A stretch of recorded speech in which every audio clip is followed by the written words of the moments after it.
everybody, it's Benny One, and I'm back at you with another movie review. And today we're talking about the amazing Spider-Man 2, the second Andrew Garfield and final Andrew Garfield Spider-Man movie. Sucks. We're going to talk about this movie, oh my word, because this is another one of those superhero movies that the studio has affected way too much. They stepped in and they messed a bunch of shit up, everybody, but we'll get into that. So this movie is directed once again by Mark Webb, who directed the first Amazing Spider-Man, who had a more real, grounded, darker approach to Spider-Man, which I was totally fine with. If you watch that review, I don't mind it at all. And we have Andrew Garfield back again, once again, and we have Emma Stone is back. Jamie Foxx comes on board to play Electro. We'll get to that. Jesus, we'll get to that. Let's see, Dane DeHaan is his name. Dane DeHaan. I might be pronouncing his last name wrong.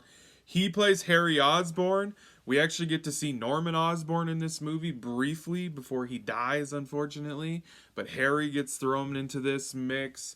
Paul Giamatti is in this movie as the Rhino. I don't really know what the hell they were going for with his character. I don't know if a lot of what they shot with him got cut out of the movie because there was a lot that didn't make it into this movie that originally was shot because of Sony and their studio heads messing with the movie.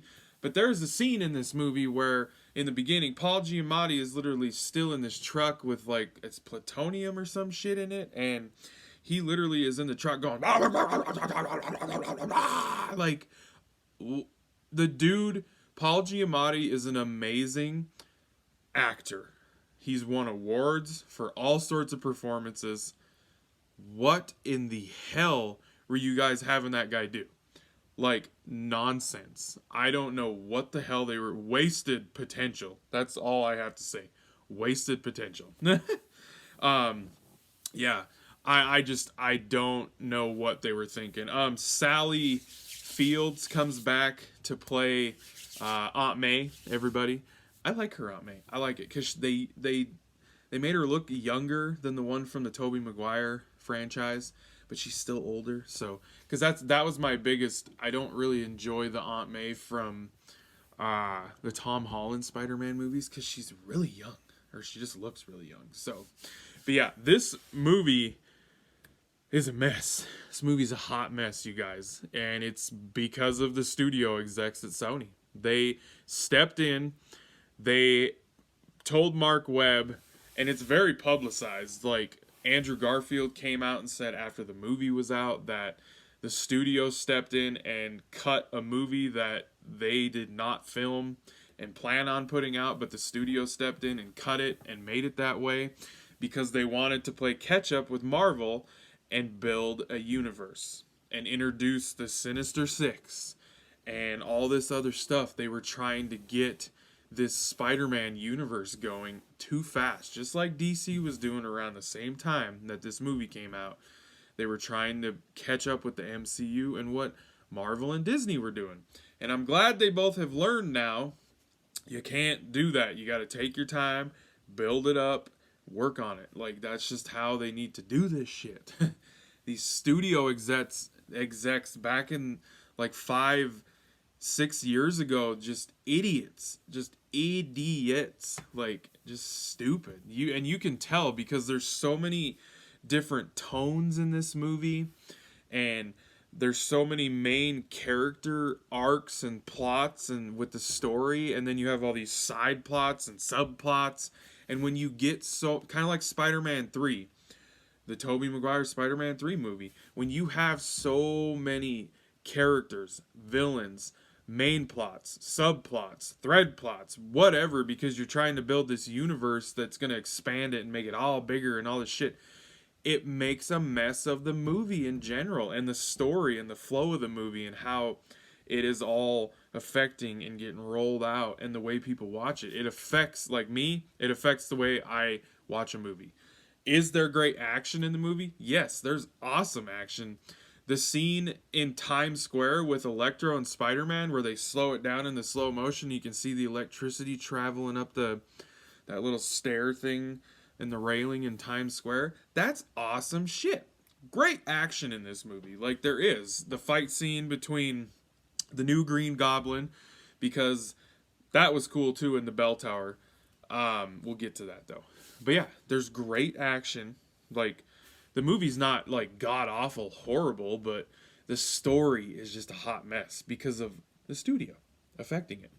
It's just the way it is. Like, I just don't. And the thing I don't understand about this movie too is like the first one was more grounded and a darker approach to Spider-Man, and this one, the tone is just all over the freaking place. Like, they had with the relationships with like Gwen and Peter, and then Harry and Peter. Like, it feels like the first movie where it's more grounded, lighthearted, and just more funny and quirky at times too. So like the tone of this movie is just dude, it's all over the place. And like Jamie Foxx's character Electro literally seems like it's the Riddler, Jim Carrey's Riddler from Batman Forever. Like, they literally took that blueprint of that character and slapped it onto him, but it was Jamie Foxx. Like, and he was cool as Electro.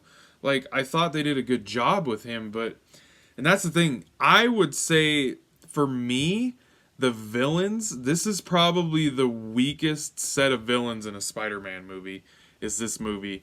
I was excited for Electro. There was cool scenes with him in there, like when the Itsy Bitsy Spider song was playing, and it was like, ding, ding, like him bouncing between those little pillar thing. It was cool, but it didn't land. They didn't stick it. And the Green Goblin thing with Harry Osborn was so rushed and just all of a sudden just happened after him just getting introduced in this movie. That's why I'm wondering, like, what originally Mark Webb was planning to do in this movie. I don't know. That whole Green Goblin thing felt so rushed and didn't have time to develop. And that's another thing, because there's so many characters and plots, subplots, all that stuff. Like I said, a lot of stuff in this movie doesn't get time to develop and grow so that it turns out better with the story. It's a mess. I mean, this movie is a hot mess, and it's literally because Sony told them they had to put all this other little stuff here and there to set up a Sinister Six movie and another universe, and it's cool, but like, you need to flush shit out, and you need to build it, get it building, not just like, here you go, we're gonna shove it in your face. You know, it's just like, you gotta build this stuff, you gotta work at it, and because everything needs to be built up. It's just too much at once. Like, ugh. I'm happy that these studios are finally learning from their goddamn mistakes, everybody. Oh, they do something in here that's very comic book accurate, though. Gwen Stacy, unfortunately, dies at the end of this movie, and it is a brutal ass scene, everybody. She's fallen from this clock tower, and Peter tries to catch her with his webs, and his web even comes out and shoots out like a hand to grab her, which is really cool shit. Awesome detail. And he does catch her, but when she springs down from the web, she snaps, and her head freaking hits the ground, and they show that shit. And it is brutal as hell. It's a very sad scene. Andrew Garfield is really good at doing that whole crying emotional stuff as an actor, and it is sad as hell.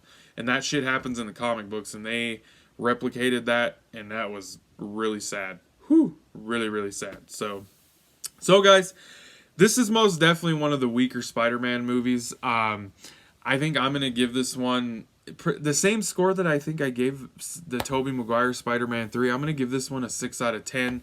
It's too much for one movie, setting up a universe. It's just way too much for one movie to accomplish and to come out being a decent, good movie to give a score to and watch. So, and I think it has the weakest Spider-Man villains in any of the Spider-Man movies. So, all right, everybody, hope you guys enjoyed that review. Thanks for watching. I appreciate it, and I'll be catching you on Tube later because I have spoken.